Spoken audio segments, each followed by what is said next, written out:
The rivalry between the Detroit Red Wings and Colorado Avalanche dominated NHL storylines from the mid-90s to early 2000s, resulting in bloodshed, hatred, and must-watch hockey performed at its highest level. Among the spirited contests and brawls, the two teams were both captained by mild-mannered centermen who loved and respected the game, but above all things, just wanted to win. Donning the number 19 on their backs, as well as a C on their chests, Steve Yzerman and Joe Sakic spearheaded a decade-defining rivalry. Think their similarities stop there?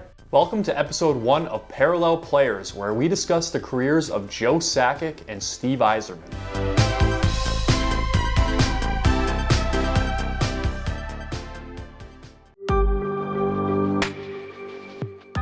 Joe Sakic was named captain of the Quebec Nordique ahead of the 1993 season and was expected to provide a final push for a team that had missed the playoffs in 6 consecutive seasons. Through his time in Quebec City, solid individual play failed to translate to team success. The Nords would make the playoffs only 2 times, losing in the first round on both occasions as Sakic took heat for the team's struggles. In Detroit, Steve Yzerman was also familiar with this narrative. 7 years into his tenure as captain of the Red Wings, the team had failed to make significant noise in the playoffs, winning only 4 rounds in that time. Both Sakic and Yzerman had yet to establish themselves as true leaders, lacking tangible results that would cement their place in hockey history. By 1995, both Yzerman and Sakic captained teams poised to break through to the upper echelon of the NHL. Burnaby Joe headed to the Mile High City as the Nordique relocated to Denver, hence becoming the Colorado Avalanche. The fresh surroundings and Rocky Mountain air sparked a 105-point regular season and had the Avs rolling into the playoffs. Sakic dominated through the postseason's first 2 rounds with 2 overtime game winners as well as a regulation game winner, racking up 19 points through 12 games. In the Motor City, Stevie Y was making magic of his own. In Game 7 of the second round, the Red Wings were in double OT against Wayne Gretzky and the Blues before Yzerman ended it with a laser beam slapshot over John Casey's shoulder. Yzerman moving, blue line check, score! Steve Yzerman! Detroit wins! After years of trials and tribulation, both teams had finally taken that extra step and were on a collision course for the Western Conference Finals. The Avalanche would win that 1996 series en route to their first Stanley Cup. Sakic captured the Conn Smythe after scoring an astonishing 18 goals in the playoffs. Not to be outdone, however, the Red Wings would get their revenge in the following postseason, ousting the Avalanche in the Western Conference Final before winning their first Stanley Cup since 1955.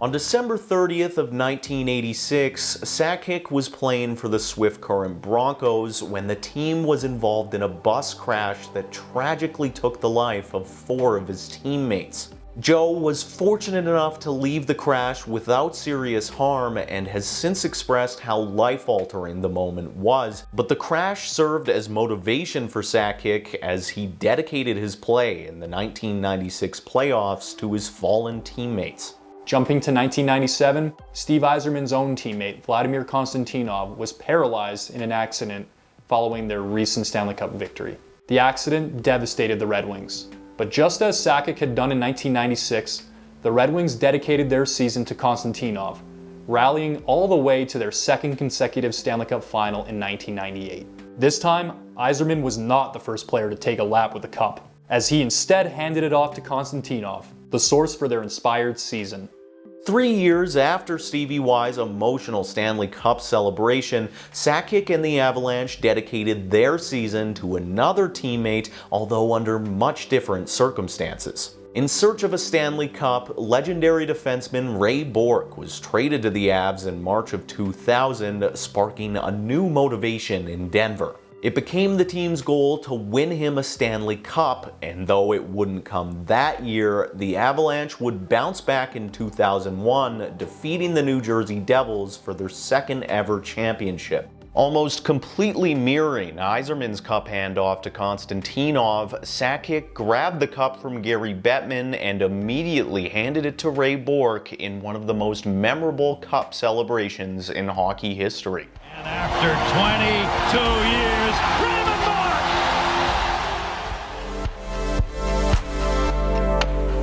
When it was all said and done, the 5'11" centers cemented themselves as Hall of Famers with many accolades to go along with their Stanley Cups. Yzerman retired as the longest tenured captain in NHL history, passing our old friend Ray Bourque for the distinction. Sakic's own leadership abilities wound up in the record books as well, finishing his career with the most overtime winners in playoff history. Along with their Stanley Cups, both players also won a Conn Smythe as well as a Lester B. Pearson Award by being voted MVP by their fellow players. Sakic would meanwhile couple that Pearson Award with a Hart Trophy and Lady Byng, while Yzerman would win a Selke as well as a Masterton Award. Their career point totals were also incredibly similar, as Sakic achieved a point per game of 1.19, while Yzerman fell just short of Sakic's mark with a 1.15. Since their playing days, both players have found themselves in management positions in the NHL on the same teams they spent their entire playing careers. The success of both Yzerman and Sakic at the management level can be chalked up to shrewd drafting and winning lopsided trades. Sakic and his carefully crafted Avalanche of course won the Stanley Cup in 2022, defeating none other than Yzerman's old Tampa Bay Lightning in the finals. Stevie Y is still searching for his own cup with the Red Wings, but his fingerprints can be found all over Tampa Bay's back-to-back championships in 2020 and 2021. Steve Yzerman and Joe Sakic's careers have been intertwined as players and executives. The two players embody a rivalry that dominated the NHL for a decade, with their leadership and skill reaching the pinnacle of hockey on multiple occasions. The two BC boys share the same number, the same height. They became captains for teams at a young age without winning track records and slowly led them to championships. They shed labels that dogged them early in their careers. They experienced personal tragedy, but used it as an inspiration to fuel their accomplishments. They willingly handed off their second Stanley Cups to teammates they deemed more deserving of being the first to hold it. They received personal accolades and put up similar point totals for their careers. They've both been inducted into the Hall of Fame and now manage the only franchises they ever played for. Steve Yzerman and Joe Sakic are two legends of the game, linked forever.